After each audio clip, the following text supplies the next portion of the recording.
In a fascinating book called Reinventing Organizations, author Frédéric Laloux recounts the evolving history of how people have worked together in large organizations and how new perspectives or paradigms have emerged over the centuries that unlocked new levels of prosperity as they became the predominant approach. In this video, we'll take a look at these paradigms, then examine how they can inform our thinking about adopting agile or lean approaches. Each new paradigm is described by its own color, has some unique characteristics, and some breakthrough ideas. And we'll look at some examples of organizations operating under each paradigm today. We will start with the oldest paradigm, described by the color red. The guiding metaphor for red is that of the wolf pack. Red emerged as people organized into tribes and was the predominant paradigm for centuries. The defining characteristics of red include a powerful leader who inspires fear in the group's enemies and compliance within the group. Red is most useful in situations of chaos, where the powerful leader may be the only thing guaranteeing the survival of the group. The breakthrough ideas of red are command authority, where a leader can set a direction and people will follow, allowing them to work towards a common goal, and division of labor, where people can specialize in a specific type of work that benefits the overall group. Examples of organizations functioning under the red paradigm today include the mafia, street gangs, and tribal militias. Red organizations are limited by the short-term perspective required to survive chaos. The next level, amber, evolved when the instability of fear-based power structures could not accomplish longer-term success. The guiding metaphor for amber organizations is that of an army. Amber emerged as hierarchical patterns like those invented by the Roman military under Julius Caesar, and those used by the Catholic Church, enabled focusing on long-term goals which are only possible under stable leadership, being based on status, not physical prowess. The primary characteristic of amber organizations is their strict hierarchical structure, leading to stability and exerting strong control over the lower levels in the hierarchy.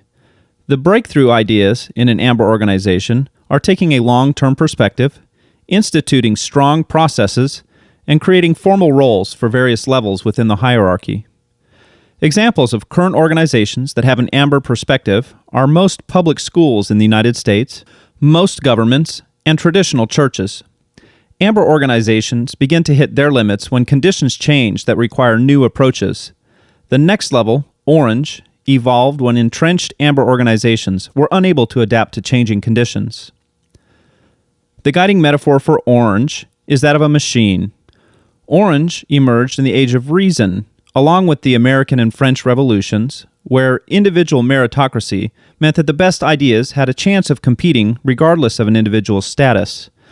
The primary characteristics of orange organizations include competition within the organization and with other organizations, a focus on financial profit and growth, and a switch to objectives-based management, where leaders set the strategy and lower levels within the hierarchy are given some freedom in how to carry out the strategy. The breakthrough ideas in an orange organization are innovation, accountability for reaching the objectives laid out by management, and meritocracy, where individuals can rise within the organization based on their skill, intelligence, and creativity.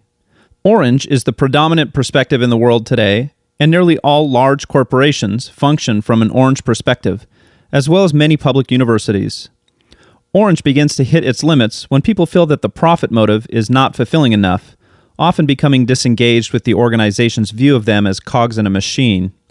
A 2013 Gallup poll showed that only 30% of U.S. workers were engaged at work, a strong signal of the limits of an orange perspective.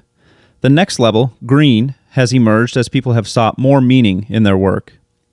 The guiding metaphor for green is that of the family. The primary characteristics of green organizations are a focus on delighting customers, making decisions based on a set of shared values, and high engagement from everyone in the organization. The breakthrough ideas are balancing the needs of all stakeholders, including customers, employees, partners, and shareholders for publicly held companies, a focus on culture over strategy, and true empowerment of members in the organization regardless of their hierarchical level. Examples of organizations that have a green perspective are Southwest Airlines and Ben & Jerry's ice cream. The Agile and Lean movements also emerge from companies with this perspective.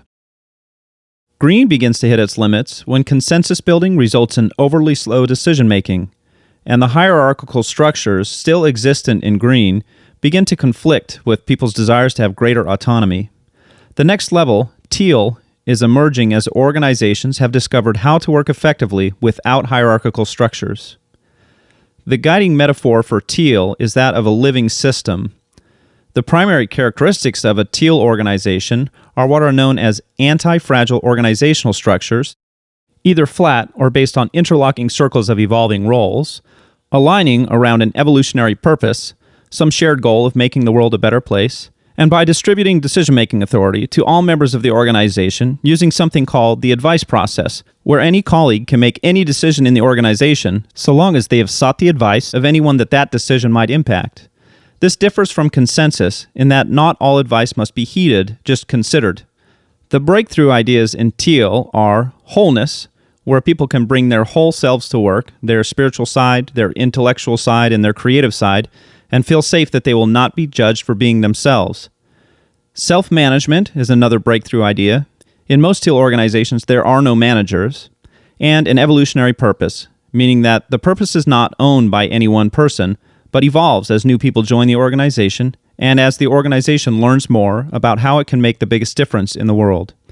Examples of teal organizations include Patagonia, the outdoor clothing company, Morningstar, a tomato processing plant responsible for 40% of the tomato products in the United States, and Bertzorg, a 7,000-person home care nursing organization.